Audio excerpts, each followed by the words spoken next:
네, 여러분 안녕하세요. 해커스 한국사 능력검정시험 중급. 네, 오늘 여러분 두 번째 만남입니다. 반갑습니다. 연미정입니다. 자, 여러분들 우리 지난 시간에는요. 원시 시대 국가였던 우리 선사 시대부터 시작을 해가지고요. 그 다음에 최초의 국가였던 고조선, 그리고 여러 나라의 성립까지 해서 우리가 이렇게 좀 학습을 해봤어요. 그래서 지난 시간 내용은요, 사실은 워밍업에 불과해요. 그래서 여러분 많이 어렵진 않으셨을 거라고 생각이 듭니다.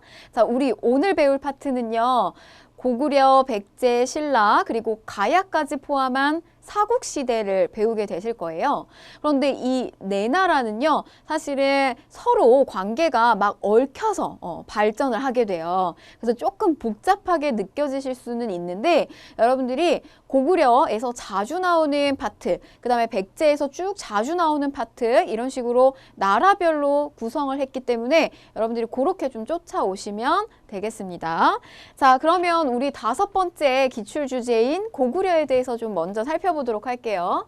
자, 1에서 4세기에 해당하는 이 고구려는 이 건국이 부여로부터 내려온 주몽, 우리가 동명성왕이다 이렇게 부르기도 하는데요. 자, 이 아래서 태어난 주몽서라는 여러분들 좀 다들 알고 계실 거예요. 그래서 이제 간단하게만 조금 이해를 하고 그냥 넘어가시고요. 자, 그래서 이제 부여에서 밀려서 내려와서 이 주몽이 어디에 자리를 잡았느냐? 자, 졸본 지역이라고 하는 곳에 자리를 잡았다라고 하는 거예요. 그래서 이렇게 이제 자리를 잡았는데 그러면 기틀을 다진 왕은 누구냐? 자, 태조왕 때부터 우리가 그 스타트를 잡습니다.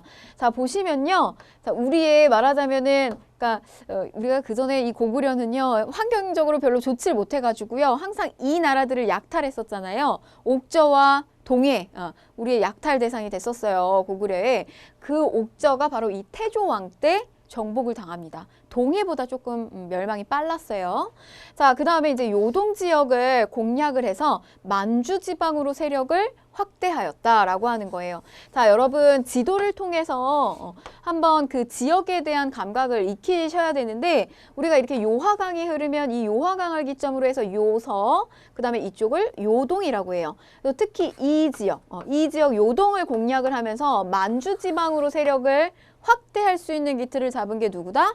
태조 왕이라고 하는 거예요. 그러면 이쪽으로도 세력을 확장시키고 그 다음에 이쪽 옥저로도 세력을 확장시킨 거죠. 자, 그 다음에 고국천왕 시기로 들어가게 되는데요. 자, 본격적으로 내부적으로 보시면 지금 태조왕 때는 좀 외부적으로 영역을 넓혀갔다면 이 고국천왕 시기 때는 내부적으로 어떤 그 체제 정비를 해 나가는 걸 볼 수가 있어요. 그래서 이 고국천왕 시기는 시험에서 아주 잘 나오는 키워드들이 많이 있습니다. 자, 보시면요. 부자 상속제예요. 자, 아버지, 아들로 왕위 계승이 이어진다라고 하는 건데요. 자, 우리가 고대 국가로 발전하는 것, 즉 이건 다른 말로 뭐냐면 힘이 왕을 중심으로 중앙으로 몰린다는 얘기예요. 그런데 이렇게 중앙으로 힘이 몰리는 고대 국가로 형성할 수 있는, 발전할 수 있는 그런 단계로 나아가기 위한 여러 가지 조건들 중에서 자, 이 조건은 필수적이에요. 왕위 계승. 그러니까 형제 상속이나 이걸 더 넘어서서요. 부자가, 그러니까 아버지가 자기 마음대로 자기 자식에게 이 왕위권을 넘겨줄 수 있는 권한이 왕에게만 있다는 얘기예요. 그래서 이 이야기는 왕권이 굉장히 강화됐다라고 하는 걸 의미하기도 합니다. 자, 오부 개편을 하는데 이전에는 연맹왕국, 그러니까 부족적 전통의 성격을 띠는 이 오부가 동서남북이라고 하는 행정적인 성격을 띠는 그런 행정적인 오부로 개편하였다. 이것도 역시나 왕을 중심으로 하는 중앙집권 강화를 의미하는 거예요. 자, 그 다음에 빈민구제를 위한 이 진대법은 아주 시험에 잘 나옵니다. 자, 말하자면요. 저거는 대출을 해주는 제도예요. 복지제도예요. 그래서 빌려준다. 대출해준다 이렇게 생각하시면 돼요. 누구를 위해서? 그렇죠. 이렇게 빈민들을 구제하기 위해서 이렇게 을파소의 건의로 인해서 대출 제도가 있었다라고 하는 말하자면 이제 사회의 복지 제도라고 하는 거죠. 자, 시기가 언젠가요? 고국천왕 시기라고 하는 거죠. 자, 그 다음 시기 동천왕 시기로 넘어가게 되면 이 동천왕 때 한번 이 고구려가 위기를 맞게 돼요. 중국의 위나라 장수인 관구검이라고 하는 이 장수의 침입을 받아서 일면 위축이 됩니다. 자, 그러다가요 다시 한번 우리가 재기를 하게 되는데 그게 언제냐면 이 미천왕 시기 때요. 그래서 이 미천왕 시기 때는 자, 서안평을 점령을 하게 되고요. 그 다음에 그 이전에 우리 낙랑, 그러니까 그 이전에요. 고조선이 멸망하게 되면서 내부에 한사군을 설치했어요. 낙랑, 임둔, 현토, 진번 뭐 이렇게 해서 설치가 됐는데 그 중에서 이 낙랑군을 축출을 하게 됐다는 거예요. 마찬가지로 그 밑에 있었던 대방군 역시 축출을 하게 되면서 우리나라에서 이전에 한해의 간접적인 그런 직접 세력 이런 것들을 밀쳐내버렸다라고 하는 거죠. 그래서 보시면은 이 미천왕 시기 때 압록강 일대에 있는 이 서안평을 점령해버리고 그 다음에 일대에 있는 낙랑, 그 다음에 대방 요런 지역들을 다 전부 축출해버리면서 이 한반도 내부에 있는 중국의 영향력을 떨쳐냈다라고 하는 거예요. 그래서 이 미천왕 시기와 관련해서는 조금 자주 출제가 될 수 있는 부분이에요. 자, 그 다음에 고국 원왕으로 넘어가게 되는데요. 자, 저 고국 원왕은 이름에서도 느껴지다시피 굉장히 원통한 왕이라고 생각하시면 됩니다. 자, 백제의 근초고왕이요. 평양성을 공격을 했는데 이 백제는 이쪽 남쪽 지역에 자리를 잡고 있는 이 백제가요. 이쪽 위에 있는 평양성을 공격해서 위로 올라오니까 이 고국 원왕이 이때 이걸 방어를 하다가 결국에는 전사를 하게 됩니다. 그 이전에요. 사실 고국 원왕 때는 중국으로부터 전현으로부터 또 침입을 받아가지고 많이 위축이 되어 있는 상태였어요. 근데 그런 상태에서 백제의 이 근초고왕이 아래에서도 밀고 들어오니까 사실은 자체적으로 저거를 방어할 여력이 크게 남지 않았던 상태였던 거죠. 그래서 이때 당시에 우리가 굉장히 강력한 나라라고 떠올리는 이 고구려라고 하는 나라가 사실은 이 시기에는 백제 근초고왕 시기 때에 결국에는 이걸 방어하다가 전사를 하게 됐다라고 하는 거예요. 그래서 이 시기는 백제 근초고왕하고 좀 맞물리는 시기이기 때문에 좀 연결지어서 같이 보셔야 됩니다. 자, 그런데 이렇게 위기를 맞이했지만 자식 농사를 잘 지었어요. 이 고국원왕 이후에 등장했던 소수림 왕 때는요. 다시 한번 이 고구려가 성장할 수 있는 그런 기틀을 이렇게 다시 만들어요. 본격적으로 나라가 강해질 수 있게끔 만드는 그런 내용들이 쭉쭉쭉 나옵니다. 자, 제가요. 이 고구려의 전반기에서 가장 시험에 많이 나오는 왕을 한 명만 꼽으라라고 하면 무조건 소수림 왕이에요. 자, 그래서 이 소수림 왕은 보시면은 자, 불교를 수용을 하죠. 자, 우리나라가요, 고대 국가로 왕을 중심으로 하는 중앙 집권으로 성장을 하려면 거기에 갖추어야 되는 조건이 앞에서 하나 우리가 봤던 부자상속, 왕위가 부자상속이 되는 거 하나. 그 다음에 두 번째는요, 불교 수용이에요. 이 불교 수용은 아무리 뭐 왕의 권한을 우리가 뭐 물질적으로 그다음에 겉으로 이렇게 위협적으로 강화시키려고 해도 이게 이념적으로 정신적으로 사람들의 마음을 움직이지 않으면 왕권 강화가 쉬운 일이 아니거든요. 그런데 이 불교 수용이라고 하는 거는 불교라고 하는 종교적인 것을 가지고 이렇게 모든 그 사람의 정신을 어떻게 한 거예요? 완전히 통일시키는 거예요. 지배하는 거죠. 이념을 통해서. 그래서 굉장히 중요합니다. 자, 그래서 중국의 전진과 수교하고 승려인 순도를 통해서 삼국 중에서 아주 최초로 이 불교를 수용을 하게 돼요. 소수림 왕 때. 자, 그 다음에 국가 통치를 잘 하려면 법전을 만들어야 되겠죠. 그래서 이렇게 율령을 반포해서 중앙집권 체제를 강화했고요. 자, 그 다음에 인재를 양성해야 나라가 결국에는 부강해지는 거잖아요. 그래서 태학을 설립해가지고요. 인재를 양성하고 유학을 보급하게 됩니다. 자, 소수림왕, 불교 수용 공인, 그 다음에 율령 반포, 태학 설립 이렇게 정리하시고요. 자, 고구려가 결국에는 저렇게 기틀을 소수리망 때 잘 다져서 그 다음 때에 광개토대왕 시기 때에 오게 되면요. 고구려는 전성기를 맞이하게 돼요. 자, 그래서 5세기에서 6세기가 바로 고구려가 전성기를 누렸던 시기입니다. 자, 우선 이 시기는 보게 되면요. 거란, 만주 지역으로요. 거란과 그 다음에 후연, 선비족, 그리고 남으로는 한강 이북 지역까지 차지를 하게 돼요. 그러니까 여러분들 우리가 광개토대왕 하면 만주벌판 달려라 광개토대왕 막 이렇게 떠올리시잖아요. 근데 사실은 광개토대왕은 위로 만주 쪽으로 영역을 넓힌 거는 당연하고요. 그 다음에 이렇게 남쪽으로도 영향력을 많이 이렇게 밀고 내려왔어요. 그래서 그런 점도 좀 기억을 하셔야 됩니다. 자, 특히 이렇게 남쪽으로 밀고 내려오게 된 직접적인 계기가 있었던 사건이 있는데요. 그게 뭐냐면 신라에는 늘 이렇게 일본으로부터 외구의 침입이 항상 잦았어요. 그래서 이 외구의 침입이 너무 빈번하다 보니까 이 신라가 고구려에 우리 좀 도와달라. 이 외구를 쳐내는데 그래서 이런 SOS 요청을 하게 되죠. 근데 이렇게 요청을 할 때 고구려가 그래서 이때 광개토대왕 시기 때요. 기마병, 보병을요. 이렇게 밀고 지원을 해줘요. 내려와요. 그래서 내려와서 이 신라를 공격한 백제, 외, 가야, 연합군을 전부 격퇴시켜 버립니다. 그런데 이러한 당시에 이제 상황을 보여주는 고구려와 신라가 이렇게 신라를 구원해주고 이런 아주 긴밀한 관계에 놓여져 있다라고 하는 것을 보여주는 대표적인 유물이 하나 있어요. 그게 뭐냐면 바로 요 호우명 그릇이라고 하는 거예요. 그래서 이 호우명 그릇이 발견이 돼가지고요. 이게 이제 호우총, 신라 호우총에서 발견이 됐는데 이 호우총에 뒤에 보면은 이렇게 글귀가 적혀 있는데 이 글귀에 광개토대왕을 칭하는 내용이 적혀져 있다라고 하는 거예요. 근데 하필이면 신라에서 발견된 저 그릇에 왜 광개토대왕에 대한 명칭이 그려져 있었을까? 당시에 둘 사이에는 굉장히 긴밀한 관계가 있었구나라고 하는 것을 알려준다라고 하는 거죠. 자, 이 광개토대왕 시기는요.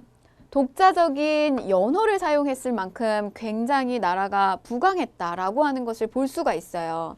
우리나라 최초로 연호인 영락을 사용을 했습니다. 그래서 여러분 사료나 시험에서요. 사료에 이렇게 영락이라고 하는 표현, 그 다음에 영토를 굉장히 광활하게 넓혔다. 이러면요. 이거는 광개토대왕을 표현하는 내용이에요. 그래서 영원히 즐기는 영락이라고 하는 이런 연호를 최초로 사용을 했고요. 이게 중국의 입장에서는 좀 껄끄러웠겠죠. 연호라고 하는 거는 중국만 쓰는 거예요. 중국이라고 하는 거대한 나라가 다른 나라들까지 시간을 지배하겠다. 이게 결국 연호거든요. 그런데 이거를 다른 나라는 다 수긍을 하는데 이 고구려는 자꾸 이렇게 뭔가 그 중국의 말을 잘 듣지 않고 독자적인 행동을 하니까 좀 이 고구려가 굉장히 마음에 들지 않았단 말이죠. 자, 요걸 잘 한번 기억을 해두세요. 자, 그 다음에 연이어서 바통 터치를 받아서 그 다음 때에 등장한 이 장수왕, 굉장히 오래 살았다라고 해서 실제로 그 명칭이 장수했다라고 해서 장수왕이에요. 장수왕은 굉장히 56세까지 오래도록 그 재위 기간을 가지고 있거든요. 엄청 오래 사는 거죠. 그러니까 자기 이 장수왕의 아들이 그 다음 때 왕을 잇지를 못했어요. 그래서 아버지가 너무 오래 하니까 계속 안 죽고 계속 왕위에 있으니까 결국에는 그 아들은 왕이 되지 못하고 손자가 그 다음으로 들어오게 되거든요. 문자왕이. 자, 그래서 이 장수왕은 평양으로 천도를 하게 됩니다. 자, 이 평양 천도가 바로 이 장수왕을 표현해주는 대표적인 업적인데요. 자, 보시면은 적극적인 남진 정책을 추진하기 위해서 국내성에서요 수도를 평양으로다가 옮기게 되죠. 평양으로 천도하게 돼요. 그래서 우리가 이걸 가지고 이제 남진 정책이다 이렇게 이야기를 하고요. 자, 백제의 수도였던 한성까지 함락을 하게 돼요. 그래서 당시에 백제의 왕이었던 이 계로왕을 죽게 하고요. 남한강 유역까지 영토를 확장합니다. 자, 그 이전에요. 우리 고구려는 아픔이 있었어요. 백제로부터 당시에 근초고왕 시기 때 원통한 왕, 이 고국언왕이 전사하는 아픔을 가지고 있었잖아요. 그런데 이제 이 시기에 고구려의 전성기를 누리기는 이 5세기에 와서 거기에 대한 이제 복수를 했다라고 보시면 됩니다. 자, 당시에 이 백제는 굉장히 이 계로왕은요, 너무나 막 완전히 이렇게 굉장히 이렇게 막 압박을 많이 받고 있었겠죠. 그래서 당시에 뭐 북위 쪽에다가 중국의 북위에다가 우리 좀 도와달라. 날 도와주면 내가 진짜 뭐 허드렛 일 이런 거 전부 내 자식들 시켜가지고 다 하겠다. 뭐 시키는 건 뭐든지 다 하겠다. 이러면서 엄청나게 막 급박한 그런 그 북위로 보낸 국서가 막 기록으로 남겨져 있기도 해요. 그렇지만 결국에는 전사를 당하게 됩니다. 자, 그래서 남한강 유역까지 영토를 확장시키고요. 당시의 영역을 살펴보게 되면요. 자, 이 지역에 여러분 지도를 통해서 좀 살펴보시면 광개토 대왕 시기 때 이렇게 영토를요. 쭉 북쪽으로 넓힌 거예요. 이렇게 넓히고 졸본 유역에서 자리를 처음에 잡았던 이 나라가 이제 국내성으로 수도를 옮기고 다시 이 장수왕 때 국내성에서 평양으로다가 남진 정책을 하면서 이렇게 밑쪽으로까지 쭉 밀고 내려와서 장수왕 때 남쪽 지역에도 영역을 확장시킨 것을 볼 수가 있어요. 자, 이 장수왕 때는요, 그렇게 많은 업적을 남기고 영토를 넓힌 만큼요, 그 시기를 전성기를 오래도록 기억하고 싶은 이 비석을 남겼거든요. 자, 보시면, 자, 광개토 대왕 릉비가 있고요. 자, 근데 이거는 지금 길림 지역에 있고요. 그 다음에 보시면은 요 우리 한반도 내에 있는 유일한 고구려비인 충주 중원 고구려비가 요 한반도 내에 있습니다. 이렇게 두 개의 비석이 있어요. 자, 보시면은, 자, 광개토 대왕 릉비, 아버지 광개토 대왕의 업적을 기리기 위해서 만주에다가 건립을 한 거고요. 그래서 이 광개토 대왕 릉비 내용을 좀 살펴보게 되면 아버지 광개토 대왕을 기리는 내용들, 그래서 당시에 왜구가 신라에 쳐들어왔을 때 광개토 대왕이 내려가서 도와준 일, 뭐 그런 것들 내용도 여기에 들어가 있고요. 그 다음에 우리 고구려의 처음에 건국시주였던 동명성왕에 대한 이야기, 그다음에 무덤을 지키는 뭐 수묘인에 대한 이야기, 뭐 이런 내용들도 여기에 다 담겨져 있습니다. 자, 그 다음에 이 중원 고구려비 역시요, 고구려가 남쪽으로 내려와서 이 충주 지역에다가 건립을 해서 우리가 이 일부 한강 유역을 차지했구나라고 하는 것까지 아주 기리기 위해서 이 비석을 세웠습니다. 그래서 이렇게 두 가지 비석이 남겨져 있다는 거 기억을 하시고요. 자, 그런데 이 고구려는요, 우리가 약 6세기 무렵쯤에 가게 되면 앞에서 그걸 배웠어요. 광개토 대왕, 연호를 독자적으로 영락이라고 하는 연호를 쓰고 중국하고 관계가 조금 껄끄러웠다. 이걸 우리가 감지를 이미 했잖아요. 자, 중국은요, 고구려를 그냥 가만히 냅두지 않았어요. 계속해서 저 고구려를 어떻게 하면 조금 혼내줄까, 약간 이런 생각을 하고 있었고, 그 다음에 역시 고구려 역시요, 마음에 들지 않았죠. 이 중국이 아니 우리도 독자적으로 연호도 쓰고 우리 마음대로 영토도 넓히고 하겠는데 왜 자꾸 너희가 간섭을 하느냐라고 서로 이제 갈등 관계에 있는데, 참 재밌는 건 뭐냐면요. 중국이 사실 통일을 중국 쪽에서 수나라, 당시에 이제 나라가 분립되어 있었던 이 중국이 수나라로서 나라를 통일을 하고 세력을 확대했는데, 이렇게 세력이 확대된 상황에서 고구려 쪽의 영양왕이 오히려 우리 쪽에서 수나라를 어떻게 하나요? 요서지방을 먼저 공격합니다. 참 고구려가 대단한 나라예요. 그래서 중국도 사실은 껄끄러웠지만 이 고구려 쪽에서 먼저 이 중국을 선제 공격을 해서 사실은 전쟁이 촉발이 되는 거예요. 자, 수나라의 문제가 30만 대군을 이끌고 고구려에 침입해서 들어왔지만 결국에는 실패가 되고요. 자, 수나라의 양제가 쳐들어왔을 때 이때 100만 대군을 다시 끌고 고구려에 침입해서 들어와요. 자, 이게 그 유명한 살수대첩이에요. 자, 이 살수대첩을 그러면은 끌고 진두지휘했던 장수가 누구냐? 그게 을지문덕이죠. 자, 이 을지문덕이 살수에서 우중문이 이끄는 수나라의 30만 별동대를 크게 격파를 했습니다. 그래서 보시면요, 이 살수라고 하는 지역, 청천강 일대에 있는 지역에 당시에 이제 이 수나라도요. 이렇게 육지를 통해서 들어오는 방법, 그 다음에 바다를 통해서 이렇게 들어오는 수륙 병진 정책을 써서 들어왔다고 해요. 근데 이렇게 해서 밀고 내려오는데요. 을지문덕 쪽에서 어떤 방법을 썼냐면 사실 상대 쪽의 군사수가 굉장히 많을 때는 우리 쪽에 쓸 수 있는 방법은 뭐 군대나 뭐 여러 가지 군비나 이런 것들이 밀리면 당시의 지형이나 그 다음에 당시의 어떤 상황적 조건이나 이런 것들을 판단을 잘 해가지고 그걸 잘 활용을 해가지고 전쟁에서 이기는 방법밖에 없어요. 그래서 당시에 이 을지문덕을 생각했을 때 저 수양제가 100만 대군을 끌고 오는데 우리 쪽에서 저게 게임이 안 되는 거예요. 그러니까 이쪽에서 계속 밀고 들어오고 이쪽에서는 사실 바다 쪽에서는 군량미를 보내주는 거죠. 계속해서 후퇴를 하면서 이 살수를 건너오게끔 일부러 유도를 했다고 하죠. 그래서 일로 건너오게 한 다음에 얘네가 이렇게 다 건너 들어왔어요. 살수를. 근데 이쪽에서 보급로가 끊긴 거예요. 여기서 미처 들어오지 못한 그런 상황에 얘네들이 여기 들어온 다음에 나가지도 오가지도 못하고 그렇게 하고 있는 상황 속에서 을지문덕이 항복문서를 보내요. 그게 유명한 이제 을지문덕의 오원시인데 그 오원시를 보내면서 자, 신묘한 그 계책이 이미 한우를 다 깨뚫고 이미 너는 승자다. 할 만큼 했으니까 이제 그만하고 만족하고 돌아가라. 너가 이겼다. 약간 이제 이런 식의 항복문서를 보내요. 그러니까 당시에 이 수양제는 뭐 이쪽에서 군량미 더 이상 오지도 않고 우리 군대도 너무나 지치고 하다 보니까 돌아가자. 얘네가 이제 뭐 깨달았구나 라고 하면서 이렇게 뒤로 물러나면서 다시 이 살수를 건넜다고 해요. 근데 이제 여기서 말하자면 사단이 난 거죠. 보시면은 이 살수라고 하는 거 아주 이렇게 폭이 좁은데 여기를 양쪽을 뚝으로다가 묶어가지고 물을 일시적으로 막아놨다고 해요. 그래서 이 군대들이 일로 다시 후퇴할 때 이 뚝을 터가지고 이 살수의 물을 급물을 흘려보내면서 얘네들을 말하자면 여기에 다 수장을 시킨 거예요. 이게 엄청난 대승의 전투로서 세계적으로도 기록될 만한 그런 전투였어요. 이 살수대첩은. 그래서 많은 사상자를 내게 한 전투가 바로 이 살수대첩입니다. 우리 쪽에 군사수가 얼마 많지도 않았는데요. 자, 이게 612년에 일어났다라고 하는 겁니다.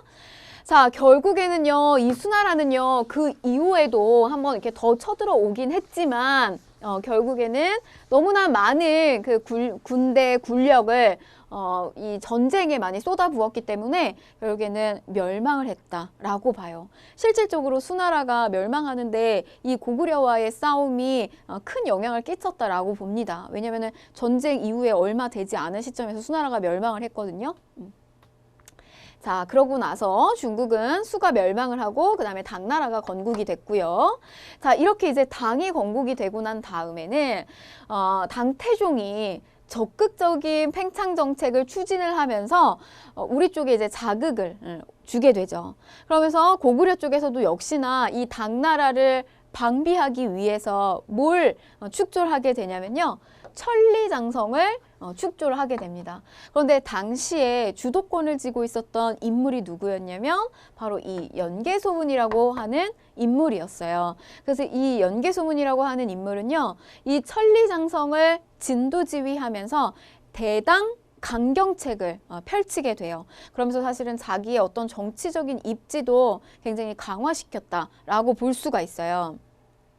자, 그런데 당나라의 입장에서는 뭔가 저렇게 천리장성을 치고 있는 고구려가 너무나 마음에 안 들겠죠. 그런데 저 고구려를 치려면 뭔가 명분이 있어야 돼요. 전쟁이라고 하는 거는 우리가 항상 명분이 있어야 되는데 이 마침 연개소문이 그 명분을 가져다 줬어요. 그게 뭐냐면 이 연개소문이 천리장성을 축조하면서 많은 이제 사람들의 어떤 민심을 얻을 거 아니에요. 그러니까 당시에 말하자면 우리의 주적은 당나라란 말이에요. 그런데 이 주적인 당나라를 계속해서 겨냥해서 막 천리장성을 쌓고 여러 가지 막 정책을 하고 막 카리스마 있게 리더십 있게 막 하니까 이 연개소문이 정치적으로 입지가 굉장히 커진 거죠. 그래서 이 연개소문이 결국에는 천리장성을 축조하면서 쌓은 이 군사력을 토대로 쿠데타를 일으키게 되는데요.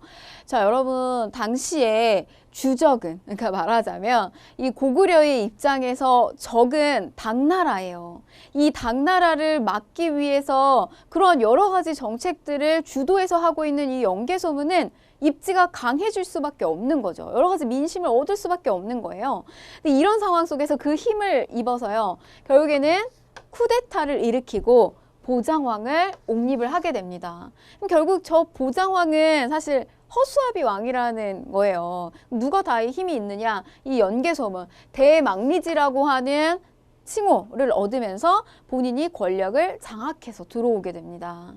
그리고 계속해서 이 대단강경책을 본격적으로 추진을 하게 되는 거죠.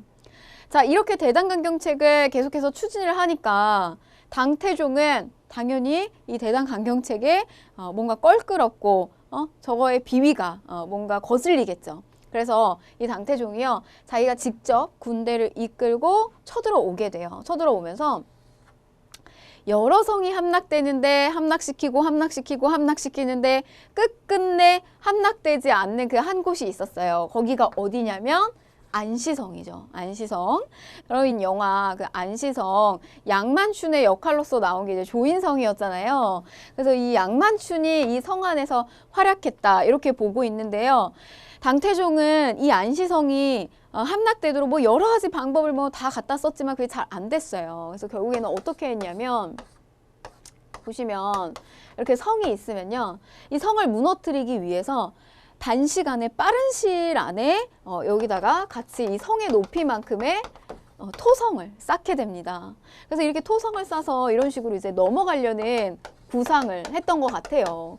이미 영화에서 너무 리얼하게 여러분 설명이 됐기 때문에 사실은 좀 요 내용이 좀 시시할 수도 있어요. 그래서 그 장면을 떠올리시면 되는데, 이 토성이 가지고 있는 장점은 뭐냐면 빠르게 쌓아 올릴 수 있다는 얘기죠. 실제로 이거는 3개월 계획했던 건데 뭐 2개월 만에 완성을 시켰다고 해요. 근데 조금 부실 공사죠.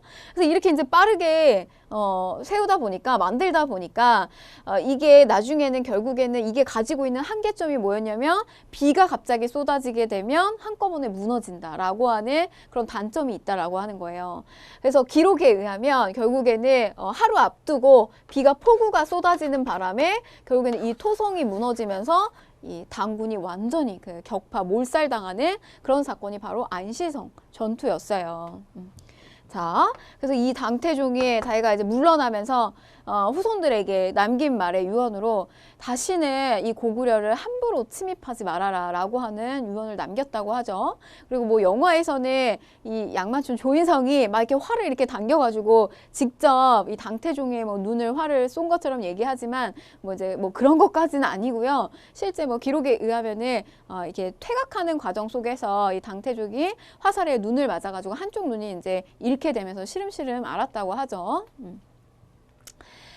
자, 그 다음에 우리 이제 기출 주제의 6번째 백제에 대해서 좀 알아보도록 하겠습니다. 자, 이 백제는요, 역시나 부여와 그다음에 고구려 계통의 유이민 세력으로 보고 있어요. 그래서 거기에서부터 이제 흘러내려온 세력이었던 온조죠. 주몽의 아들이었던 이 온조와 한강 유역의 토착 세력이 결합해가지고 형성이 됐구나. 근데 결국에는 위에서 내려왔던 이 온조 세력이 결국에는 백제를 주도한 거잖아요. 백제를 건국하고 주도를 했는데 이 토착 세력보다는 백제라고 하는 나라는 위에서 내려온 이 유이민 세력의 영향력이 굉장히 더 컸다는 얘기예요.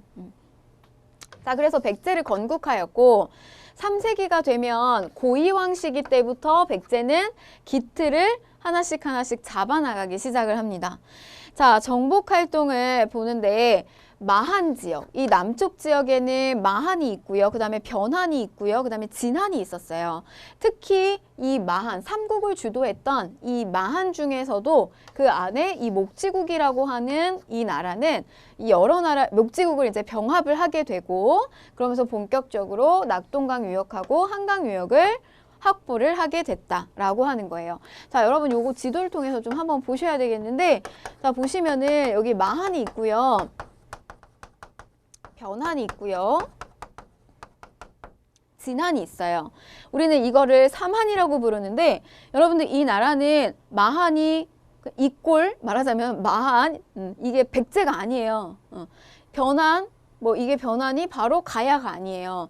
이 마한이라고 하는 나라 안에는 얘는 말하자면 수십 개의 여러 나라들이 이 안에 소국들이 형성되어 있는 거고요. 마찬가지로 변환도 마찬가지, 진안도 마찬가지예요. 근데 그 중에 하나가 뭐다? 그 중에 하나가 목지국이라고 하는 나라가 있었다는 거죠.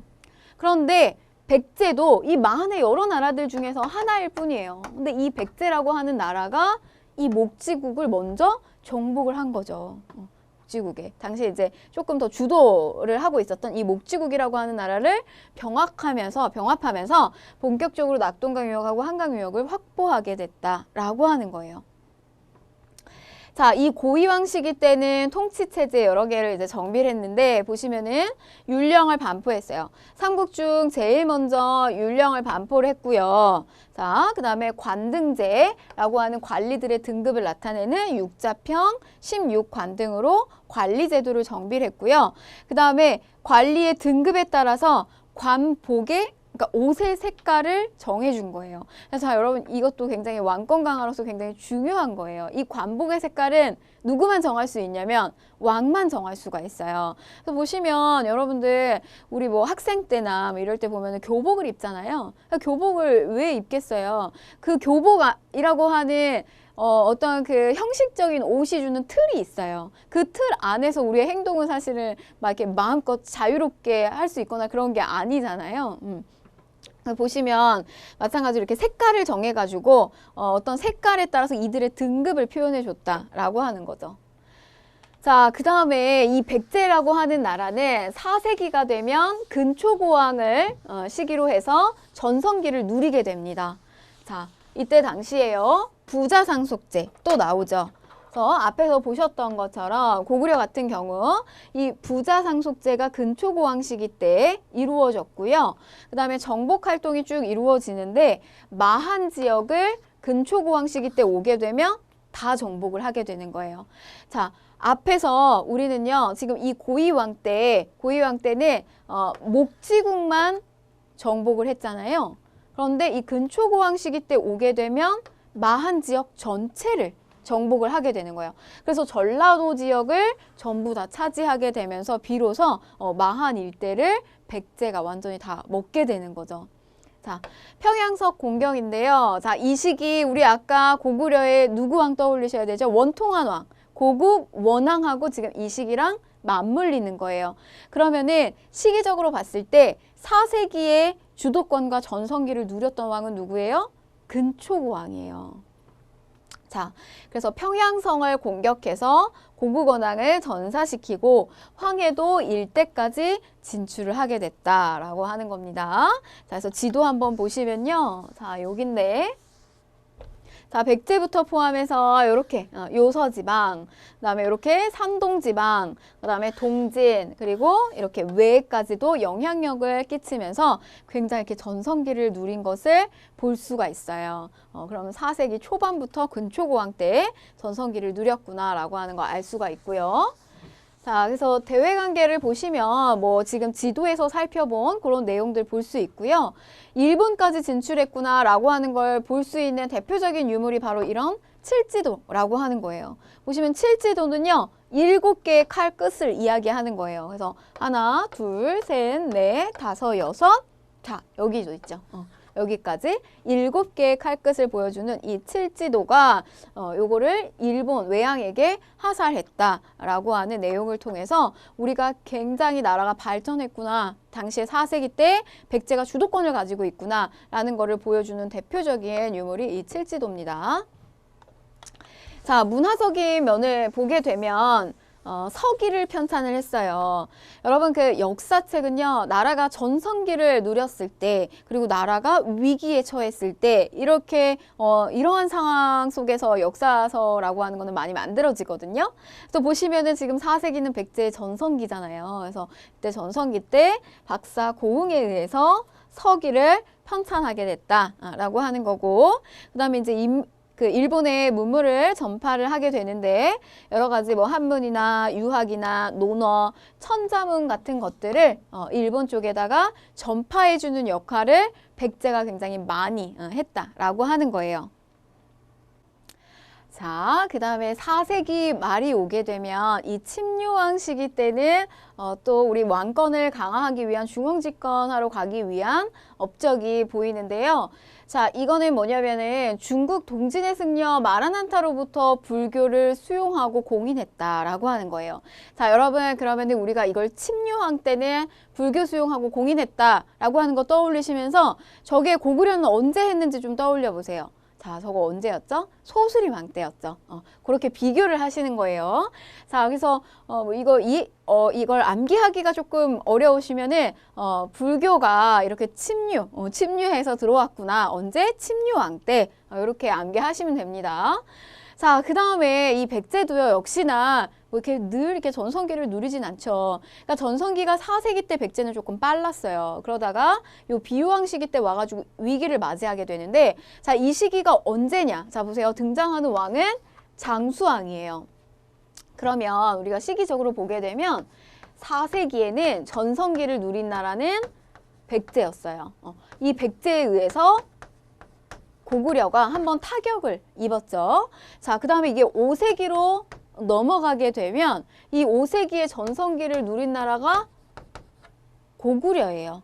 그런데 이 고구려 시기 때는 누가 타격을 입나요? 복수하는 거예요. 자, 백제가 타격을 입습니다. 자, 그래서 보시면요. 비유왕 때에 이 장수왕의 남진 정책에 대항해서 밀고 자꾸 내려오니까 위에서 너무 강력한 세력이 내려오면 우리 힘없는 우리는 어떻게 해야 돼요? 연합을 맺어야 되겠죠. 그래서 이때 당시에 신라였던 놀지마리간 때와 그 다음에 백제의 비유왕 때 무슨 동맹? 나제 동맹을 체결하게 됩니다. 자, 이거는 아주 중요합니다. 나제 동맹.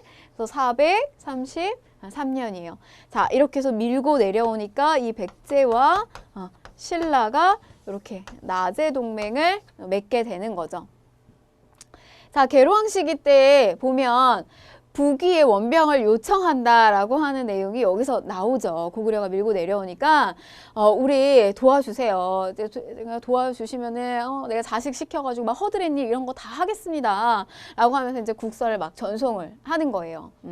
자, 그런데 결국에는 장수왕의 공격으로 인해서 한성이 함락당하고 계로왕이 전사를 하게 됩니다. 뭐 이제 여기에 관련된 기록에 의하면은 계로왕이 이 바둑을 굉장히 좋아했다고 해요. 그래서 이제 우리 쪽에서 고구려 쪽에서 이 계로왕을 흔들기 위한 알파고를 보내죠. 승려 도림을 보내요. 바둑을 잘하는. 그래서 가가지고 이 계로왕이랑 바둑을 막 이렇게 두면서 나라가 너무 좋은데 이렇게 조금 더 건축이나 이런 것들이 화려하면 좋겠다라고 하면서 이렇게 왕을 막 흔들었다고 해요. 그러니까 이제 이 계로왕의 그 이야기를 듣고 이렇게 농사꾼들이 많은데, 농민들이 많은데 이 농민들을 전부 이렇게 역에다가 동원을 시킨 거죠. 그러니까 나라는, 국가는 탕진되고 국권 탕진되고 위태위태해질 수밖에 없는 거죠. 그런 상황 속에서 장수왕의 공격으로 계로왕은 결국 전사를 하게 됩니다. 자, 문주왕 시기 때 오게 되면요. 한강 유역을 상실한 후에 중국 외와의 교통이 편리한 웅진, 공주로 천도하게 되었습니다. 자, 근데 보시면요, 외화의 교통이 편리하다, 뭐 이렇게 표현은 되어 있지만 실질적으로는 원래 한강 유역이 제일 좋죠. 중국하고도 쉽게 갈 수 있고요. 그런데 이 시기 때 장수왕 때 밀리고 계로왕이 죽고 사망하고 나면서 사실은 급하게 웅진 공주 쪽으로 이 수도가 밀린 거예요. 그러니까 밀려서 여기로 천도하게 됐다라고 보시면 됩니다. 왕권 역시 약화됐고요. 자, 무령왕 시기 때 오게 되면 이 약화된 왕권, 그리고 사실 이 중간에요, 귀족들이 막 극성하게 돼요. 왕권이 약화되니까 귀족들의 힘이 막 세지는데 그런 것들을 사실 누르기 위해서 이 무령왕 때 실시했던 게 있어요. 그게 뭐냐면은 22담로 설치예요.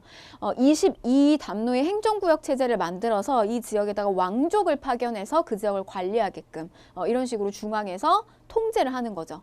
자, 그 다음에 무령왕 시기 때 좀 보여지는 건 뭐냐면 중국하고의 특히 외교 관계가 활발했구나라고 하는 것을 볼 수가 있어요. 그래서 특히 남조의 양나라의 사신을 파견해서 중국과의 외교 관계를 강화했던 양제공도라고 하는 그림이 하나 있습니다. 그래서 백제의 사신이 아주 이게 언어도 외국어도 잘 이렇게 능수능란하게 할 수 있는 이 사신이 왔다 갔다 하면서 많이 교류를 했구나라고 하는 것을 보여줘요. 양제공도. 자, 다시 한번 이 백제는 중흥을 하기 위해서 6세기에 오게 되면 성왕시기 때 한번 노력을 하죠. 자, 6세기. 자, 그런데 백제를 전성기의 나라로 놓기에는 조금 무리가 있습니다. 자, 우선 6세기 성왕인데요. 수도를 웅진에서 가까스로 밀려내려 왔기 때문에 사실 여기가 되게 좋은 수도인가 이게 알아볼 겨를도 없었어요. 그래서 조금 더 넓고 이렇게 뭔가 이렇게 수도로 삼기에 좋은 그런 지역이었던 사비 남부요. 이 지역으로 옮겨옵니다. 사비로 천도하게 되고요. 이렇게 오게 되면서 우리는 옛 그 부여의 영광을 다시 되찾겠다라고 하면서 남부여로 백제의 명칭을 바꿔요.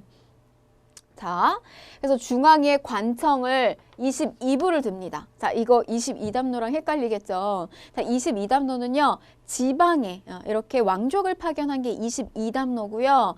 이 성왕시기 때 만든 22부는 우리 중앙부처 무슨 부 이런 관청이 있잖아요. 그런 관청이 요때 설치가 된 거예요. 그리고 지방행정구역을 수도는 5부로, 그 다음에 지방은 5방으로 정비가 됐다라고 하는 거예요. 조금 요 내용 들어가면은 조금 이렇게 구체적인 내용이 들어가죠. 그래서 요 내용 한번 눈여겨보세요. 자, 그다음에 성왕시기 때 또 불교를 진흥을 시켜서 이때 당시에 놀이사치계, 우리나라 이 백제는 참 아름다운 나라예요. 이 백제는 일본에 특히 중국으로부터 받은 선진 그런 문물들을 많이 이렇게 전파를 해줬죠. 그래서 이 놀이사치계를 일본에 보내서 불경하고 불상을 전파시켜 줍니다. 자, 이때 당시 성왕 때요. 다시 이제 중흥을 하려고 노력을 부단히도 해요. 이 성왕이. 그래서 당시에 신라의 왕이었던 이 진흥왕하고 연합을 해서 일시적으로 한강 유역에 있었던 하류 지역을 회복을 하게 됩니다. 그래서 빼앗겼던 한강 유역을 이 신라 진흥왕하고 힘을 합쳐가지고 결국에는 다시 회복을 한 거예요. 그래서 뭐 백제의 입장에서는 사실은 아쉽죠. 백제도. 왜냐면은 그전에는 한강을 다 차지하고 있었는데 하류였던 일부 지역만 회복을 했기 때문에 좀 아쉬울 수가 있어요. 그런데 이거는 당시에 진흥왕도 뭐 똑같은 입장이었다는 거예요. 그래서 이 진흥왕이 결국에는 배신을 하게 되면서 그동안에 맺어졌던 나제 동맹 이런 거 다 깨버리고요. 이 진흥왕이 이 백제의 한강의 하류 유역까지 결국에는 차지를 하게 됩니다. 자, 보시면요. 우리 요거 지도 통해서 좀 보시는데 우리 이렇게 한강이 위에서부터 아래로 이렇게 흘러서 나가거든요. 그러면 요 위쪽이 상류가 되고요. 요 아래쪽이 이렇게 하류가 돼요. 그런데 이쪽에는 어느 나라가 있어요? 신라가 있잖아요. 그리고 이쪽에는 백제가 있는데 이 신라라고 하는 나라가 백제하고 연합을 해가지고 이 한강 유역을 가져왔단 말이에요. 그렇기 때문에 나눠 먹는 거예요. 나눠 먹는 거죠. 그래서 이 하류는 백제, 상류는 신라. 그런데 이 신라, 여기가 탐났던 거죠. 하류가. 그래서 이 지역 백제의 성왕을 쳐버리고 하류까지 가져갑니다.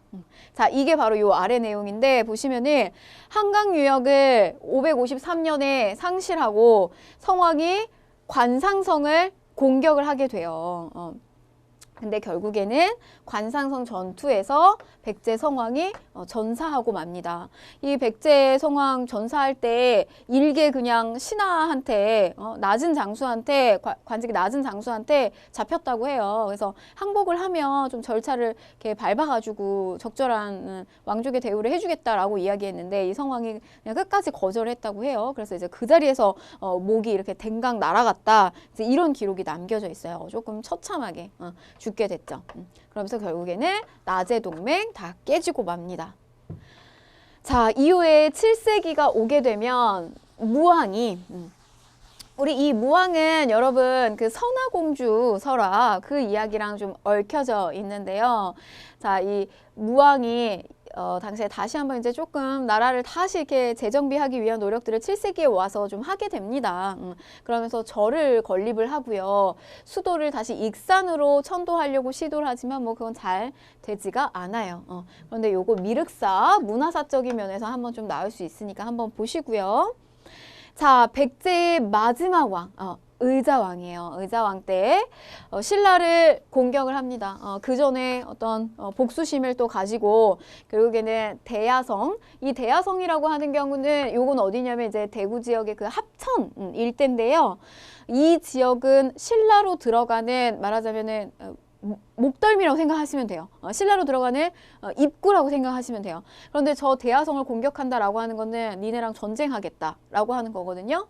그래서 이 지역을 40여성을 빼앗아요. 근데 뭐 이 과정 속에서 당시에 이 대야성의 성주였던 김춘추의 그 사위와 딸을 다 이렇게 죽게 만들어요. 그래서 또 굉장히 또 신라 쪽의 입장에서는 또 아주 이렇게 쇼킹할 만한 사건이기도 했어요. 이 대야성이. 자, 그래서 멸망은 이 개백이 황산벌 전투에서 결국에는 패하고 난 다음에 나당연합군의 공격으로 인해서 사비성이 마지막이죠. 마지막 이 사비성이 함락이 되면서 660년에 결국에는 멸망을 하고 맙니다. 자, 이렇게 해서 백제 맨 처음에 그 기틀을 다지고 건국했을 때부터 멸망까지 이렇게 살펴봤어요. 자, 넘어가서 신라, 우리 기출주제 7번째 신라를 좀 볼게요. 자, 이 신라는요, 경주 지역, 이 경주 지역의 토착민 세력과 유이민 집단의 결합을 바탕으로 박혁거세가 경주에서 신라를 건국하였다. 이렇게 보고 있습니다. 근데 이 신라는요, 백제랑은 조금 다르게 이 토착민들의 권한이 굉장히 셌어요. 그래서 왕권 강화를 하는 게 너무나 쉽지 않았던 나라가 바로 이 신라였어요. 자, 신라는 4세기 무렵을 살펴보게 되면 뇌물 마리칸, 아직은 왕이라고 하는 칭호를 쓰진 않죠.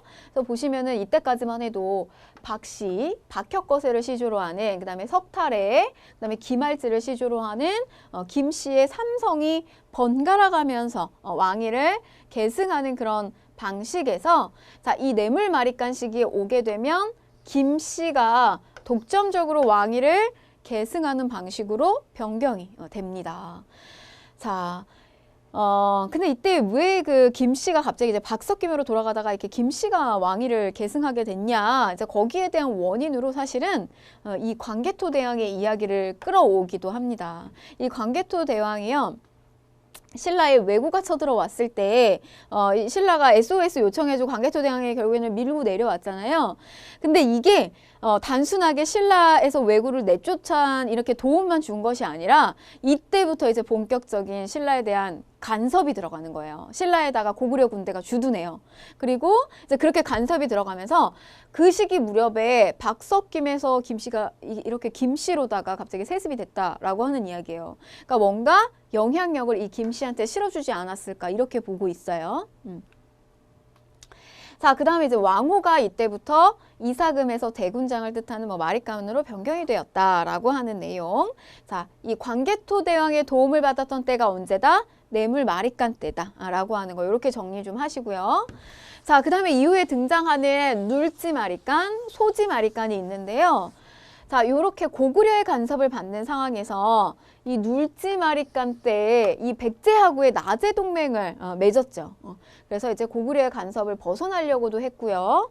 그 다음에 이제 소지 마리칸 시기 때 다시 또 백제와 결혼 동맹을 또 한 번 더 체결하게 됩니다.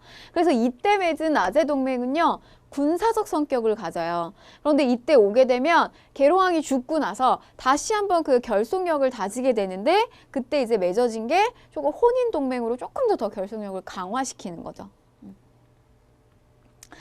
자, 이 신라는 6세기 초가 되면 본격적으로 전성기의 어떤 그런 초석이 되는 그런 모습을 보이는데요. 자, 국호를 사로국에서 신라로, 그 다음에 왕호를 마리칸에서 왕으로 이렇게 변경을 하게 됩니다. 자, 정복 활동을 하는데 이사부, 신라 장군 이사부를 파견해서 노래도 있죠. 이 우선국 울릉도를 정벌을 하고요.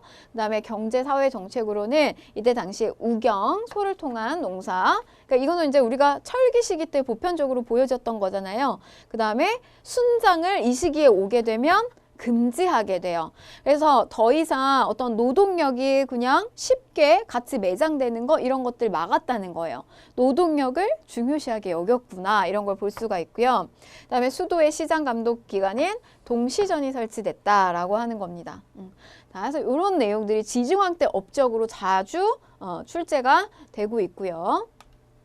자, 벼풍왕 시기 때로 넘어가게 되면 벼풍왕 때는 여러 가지 통치 체제를 정비를 해요. 그런데 그때 이제 병부, 여러분 우리가 고려 시기로 가게 되면 뭐 이부다, 병부다, 호부다 이런 것들 배워요. 그런데 그 중에서 가장 먼저 탄생한 게 뭐다? 그게 병부라는 거예요. 왜냐면은 국가가 처음에 이렇게 고대 국가 시기 때 영토를 확장시키고 전쟁을 하는 와중에 제일 먼저 필요한 게 군사와 관련된 병부라는 거예요. 그래서 이게 가장 먼저 설치가 됐고요. 그 다음에 화백회의를 여는데 신라 같은 경우는, 고구려 같은 경우는 제가회의를 열죠. 근데 신라는 이렇게 화백회의를 여는데 그 중에서 귀족들의 대표격인 상대 등을 설치를 했다라고 하는 거고요. 그 다음에 율령반포, 이게 버풍왕 때다라고 하는 겁니다. 그 다음에 신라는요. 태어날 때부터 어떤 그 신분이 기본적으로 정해져 있어요. 그런 뼈의 품계가 정해져 있다라고 하는 이 골품제가 정비가 되어서 나오는데 그게 이제 버풍왕 때구나라고 하는 거 이렇게 정리하시면 됩니다. 자, 버풍왕 때는 또 신라 최초로 연호, 건원이라고 하는 연호를 사용해서 자주국가로서 위상을 확립을 하고요. 그리고 또 불교를 공인을 하게 됩니다. 자, 이거는 조금 특이한 점이에요. 무슨 점이냐면 신라의 불교는 이미 그 이전부터 사실 신라에 이미 들어와 있었어요. 자, 시기적으로 봐도 이미 고구려 같은 경우는 뭐 소수리망 때, 백제 같은 경우는 침류왕 무렵에 더 훨씬 이른 시기에 들어왔단 말이죠. 근데 그 시기에 들어와가지고 공인까지 했어요. 근데 이 신라는 이 불교를 받아들이는 게 쉬운 일이 아니었다는 거예요. 왜냐? 토착 세력들이 너무 강했다는 거예요. 그러니까 토착 세력들이 왕권을 강화시켜주는 이 불교를 받아들이는 거를 거부했어요. 그래서 가까스로 6세기에 버풍왕 시기 때 와가지고 2차 돈의 순교를 통해 가지고 결국에는 불교를 공인을 하게 됩니다. 그게 527년이고요. 자, 그 다음에 김해의 금강가야를 정복해서 영토를 또 확장시킵니다. 자, 아래쪽에 숨죽여 있었던 가야, 이 가야 중에서 금강가야가 버풍왕 시기 때 정복을 당하게 되고요. 자, 다음 진우왕 시기로 넘어가게 되면 고구려 영토였던 단양이라고 하는 지역 적성을 점령을 해서 이 지역에 단양 적성비를 건립을 하게 되고요. 그다음에 백제 성왕하고 연합을 해서 한강 상류 지역을 차지하고 이후에 어디까지? 한강 하류 지역까지 탈취하게 되면서 결국에 이 과정에서 백제 성왕은 죽게 되죠. 자, 남쪽으로는요. 우리 아까 버풍왕 시기 때는 금강가야를 정복했잖아요. 그런데 이 진흥왕 시기 때 와서는 대가야를 정복을 하게 되고요. 북쪽으로는 함경도 지방까지 진출하고 또 각 지역에 우리가 이렇게 많은 정복 활동을 했잖아요. 그래서 정복 활동한 그런 영토마다 민심이 들끓지 않도록, 불안하지 않도록. 왜냐면은 뭐 그 전에 고구려 영토도 다시 신라 땅이 되고 백제 땅도 다시 신라 땅이 됐어요. 그러면 이들이 얼마나 이렇게 불안에 떨겠어요. 그러니까 그 백성들의 마음을 이렇게 토닥토닥 해줄 수 있는 그런 비석을 갖다가 세웠다는 거예요. 돌면서. 그게 이제 순수비예요. 보시면 대표적으로 뭐 북한산비, 창령비, 뭐 황초령비, 마올령비 뭐 이런 것들이 있습니다. 자, 이 진흥왕 시기 때는요. 또 화랑도, 청소년 집단인 화랑도를 국가 조직으로 개편을 하게 되고요. 국가가 부강해지려면 특히 이제 교육 사업에 굉장히 많이 뭐 이렇게 뭐 돈을 투자하기도 하고 많은 역량을 거기다 넣는데 그 중에 이제 신라 같은 경우는 이 화랑도에 굉장히 집중을 했다라고 하는 거예요. 신라가 결국에는 나중에는 통일을 하게 되는 어떤 그런 여러 가지 이유들 중에 하나, 이런 화랑도도 정비에 많은 공을 들였다라고 하는 것도 이유가 될 수 있겠죠. 자, 그 다음에 문화산업으로는 거칠부에게 역사서인 국사를 편찬하도록 했다라고 하는 거예요. 자, 전성기를 누리던 때 역시 백제가 그랬던 것처럼 신라도 이때 국사를 편찬하고 또 역시 황룡사라고 하는 또 절을 또 건립을 진흥왕 때 하기도 합니다. 자, 다음 진평왕 때를 좀 보실게요. 아차산성 전투에서 고구려 온달을 격퇴하였고 원강이 작성한 걸사표를 수나라에 바쳤다. 그래서 이 진평왕 시기 때에 이 원강이 걸사표를 던지면서 사실 우리가 살수대첩, 이 고구려가 살수대첩을 맞이하게 되는 계기가 됐던 게 사실 이겁니다. 이 걸사표예요. 그러니까 뭐냐면은 신라는 고구려가 자꾸 우리 괴롭힌다. 그러니까 좀 쟤네 어떻게 해라, 좀 처단을 해달라라고 하는 걸 던진 거예요, 이쪽에서. 그러면서 결국에는 이제 살수대첩이 일어나게 된 거고, 그게 이제 시기적으로는 진평왕 시기다라고 하는 겁니다. 자, 다음으로 여왕이 등장하죠. 선덕 여왕이에요. 이 신라의 골품제도라고 하는 거에 의해서 결국에는 성골 출신의 남자 왕이 끊어지고 이제 성골 출신으로 남은 거는 여자밖에 없는 거예요. 그래서 결국에는 이제 선덕 여왕이 왕으로서 올라오게 되는데, 자, 고구려와의 동맹을 시도해요. 이때부터. 그러니까 이 신라 자체도 굉장히 밀리는 거예요. 막 백제를 배신했고 뭐 그런 상황 속에서 이 신라도 뭔가 연맹을 같이 맺을 수 있는 그런 나라가 필요한데, 맨 처음에는 고구려 쪽으로 가가지고 동맹 시도를 해요. 백제 의자왕의 공격을 받아서 대야성이 함락당한 뒤에 김춘추를 보내 고구려의 도움을 요청했지만 실패를 하게 됩니다. 자, 이때 그 대야성이 함락을 당했잖아요. 신라로 들어오는 그 입구에 백제가 이제 성왕이 전사하고 난 다음에 거기에 대한 어떤 보복으로 이 대야성을 함락을 시키잖아요. 근데 그런 상황 속에서 김춘추를 신라는 보내죠. 고구려에 보내지만 고구려 쪽에서는 받아들여지지 않아요. 자, 그러면은 이 나라가 이제 이 신라는 어디에 가서 도움을 요청을 했을까요? 그게 이제 당나라입니다. 자, 우선 선덕여왕 때 문화사업을 좀 보면요. 황룡사, 구충, 목탑을 건립을 했어요. 우리 앞에서 진흥왕 때 황룡사를 건립을 했고요. 그 다음에 이 선덕여왕 때는 황룡사, 구충, 목탑을 건립했고요. 그 다음에 분황사, 이런 절도 만들고요. 그리고 첨성대, 이렇게 첨성대, 천문관측기구죠. 첨성대를 또 축조를 했습니다. 자, 진덕여왕. 다음에 이제 여왕이었던 진덕여왕이 또 그 뒤를 이어서 왕위에 올랐는데, 이 시기는 집사부, 그러니까 국가의 기밀을 관장했던 집사부라고 하는, 나중에 이제 저 집사부가 사실은 왕의 권력을 대변해 줄 수 있는 부서예요. 그래서 이 부서가 진덕여왕 때 조직이 됐고요. 그 다음에 당나라에게 친당 정책을 실시하면서 우리 이전에 고구려를 이렇게 문을 두드려서 연합하자 이렇게 했는데 거절당했잖아요. 그리고 나서 이 당나라 쪽으로 와가지고 진덕여왕 시기 때 결국에는 요거를 나당 동맹을 체결해 성공을 했습니다. 이때 나선 인물이 누구예요? 이 김춘추라고 하는 인물이죠. 이 김춘추 예전에 그 선덕이라고 하는 드라마에서 유승호가 저 역할을 했었어요. 그런데 그 유승호가 아주 이렇게 말하자면은 미소년의 모습을 가지고 있고 꽃미남의 굉장히 그 역할이 참 제격이다 이런 생각을 했거든요. 실제 기록에 의하면 이 김춘추도요 굉장히 아주 이 외모가 준수하고 그 다음에 이렇게 언변이 뛰어나서요 이렇게 외교적 어떤 그 사신으로 보내기에 아주 적합했다고 해요. 그래서 이렇게 한번 이렇게 얘기를 하면은 그 말에 이렇게 쉽게 넘어가게끔 말을 잘했다고 합니다. 그래서 결국에는 이제 당나라하고 동맹을 체결을 했고요. 자, 우리 사실 이 나라는 좀 깜빡할 뻔했어요. 자, 이 나라 가야예요. 이 가야는 어느 지역에서 형성된 나라냐? 자, 이 가야라고 하는 나라는요, 우리 요렇게 백제랑 신라 사이에 끼어가지고요, 사실 제대로 힘을 발휘를 하지 못했어요. 근데 뭐 환경적인 조건 자체는 굉장히 좋았어요. 뭐 벼농사도 잘 되고요. 그다음에 철 생산도 많이 됐던 나라고요. 또 이렇게 일본하고도 교역하기도 좋았고요. 근데 왜 이렇게 안 됐을까요? 좀 살펴보도록 할게요. 자, 우선 전기가야 연맹체는 김수로가 김해 금강가야를 건국을 했고요. 이 금강가야를 중심으로 해서 다른 이제 가야들을 그 연맹체를 결성을 하게 된 거예요. 이게 전기가야 연맹체인데 4세기 초에는 백제와 신라의 팽창에 밀려가지고 세력이 약화됐어요.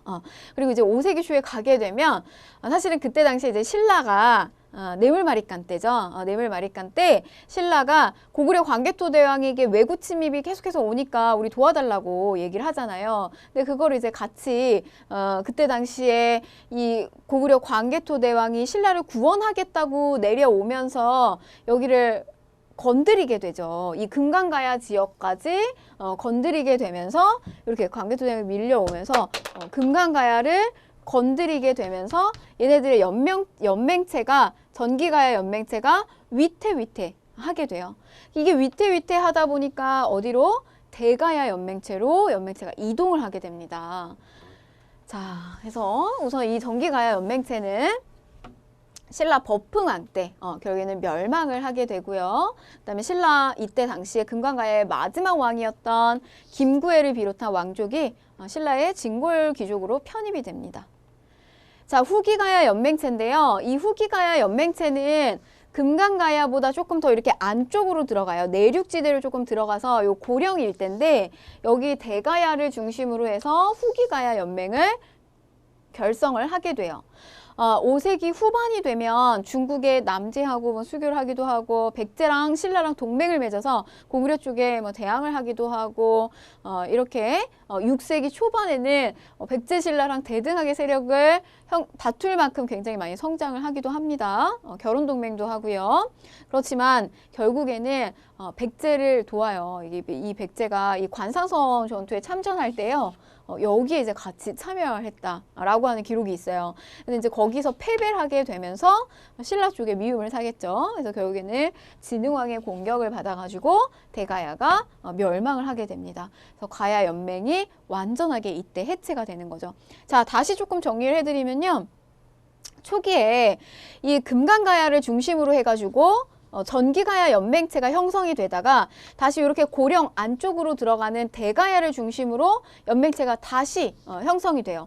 근데 이렇게 연맹체가 중심지가 이동한 이유는 뭐냐? 그거 광개토대왕이 이렇게 밀고 내려올 때 신라만 간섭한 것이 아니라 가야 지역까지 간섭하게 됐다라고 하는 거예요.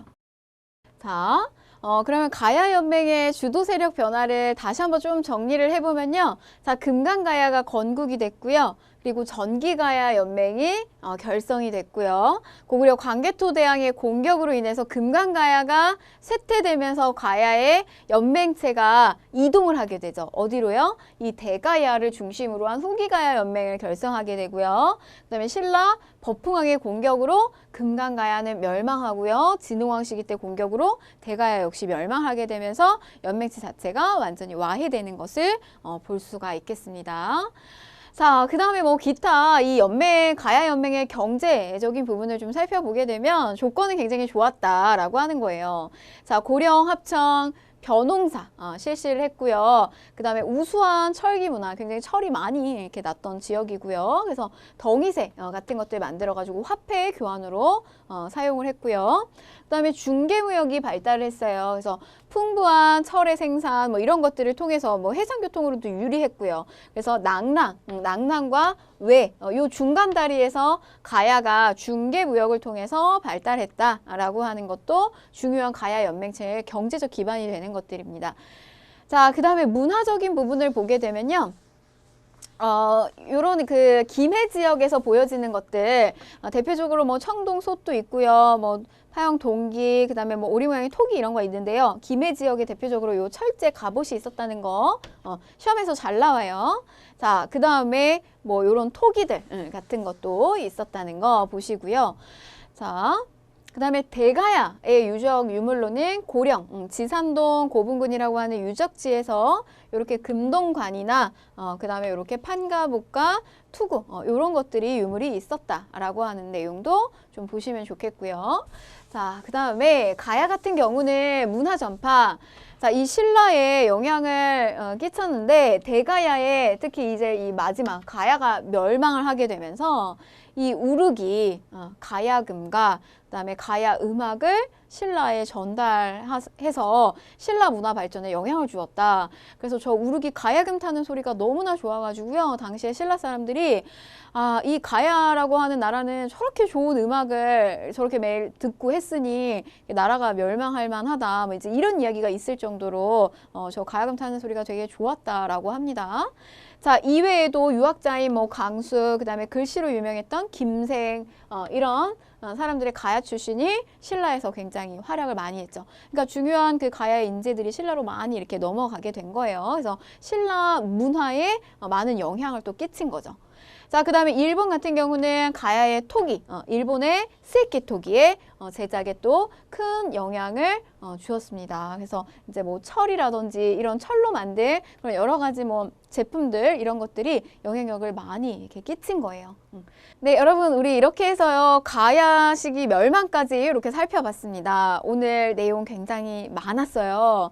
자, 고구려, 백제, 신라, 가야까지 해서요 1세기부터 우리 6세기가 조금 넘어가는 시기까지의 건국부터 발전 과정, 멸망까지 살펴봤기 때문에 조금 여러분들 머리가 복잡하실 거예요. 우리 이거 바로 강의 듣자마자 여러분들 복습을 꼭 반드시 하시고 저 다음 강의에서 만나 뵈야 됩니다. 네, 여러분들 오늘 고생 많으셨고요. 저는 다음 3강에서 보도록 하겠습니다. 고생하셨습니다.